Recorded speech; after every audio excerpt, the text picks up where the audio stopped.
ఈరోజు మన encounter news.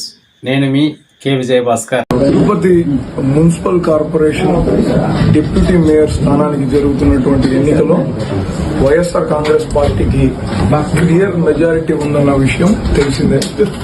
ఈరోజు జిల్లా అధ్యక్షులు కరుణాకర్ రెడ్డి గారి నివాసం నుంచి 27 మంది కార్పొరేటర్లు బయలుదేరితే అక్కడికి చేరింది కేవలం 23 మంది మాత్రమే. మరో 4 ఇక్కడి నుంచి బయలుదేరినటువంటి వాళ్లను టీడీపీ జనసేన నాయకులు కిడ్నాప్ చేసినటువంటి వ్యవహారాన్ని రాష్ట్రమంతా టీవీల్లో ప్రత్యక్షంగా చూసింది.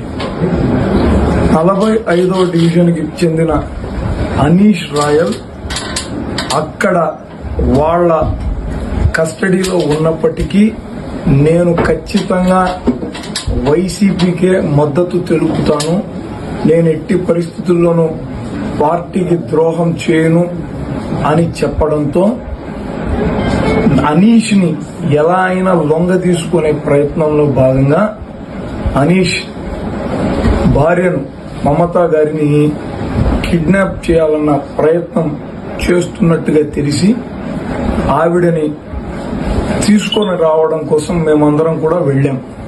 మేము మామూలుగా వెళ్ళాం.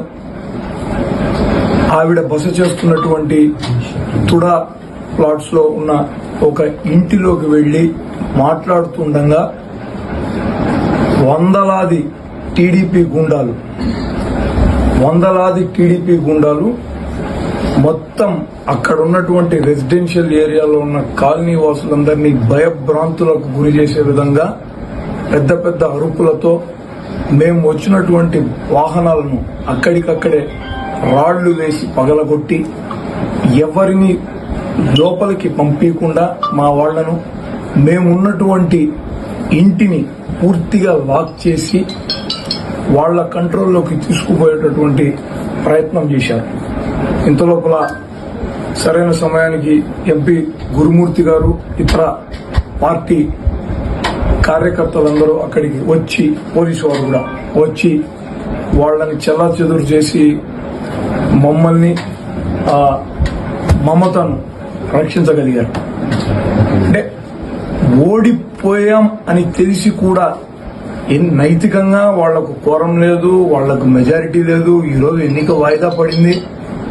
రేపు ఏదో ఒక విధంగా వాళ్ల ఇంట్లో వాళ్ళనైనా సరే చిత్రహింసలకు గురి చేసి వాళ్లతో ఓటు వేయించుకోవాలన్నటువంటి దుర్మార్గమైనటువంటి ప్రయత్నానికి ఈరోజు కూటమి ప్రభుత్వం పూనుకోవడం చాలా బాధాకరం.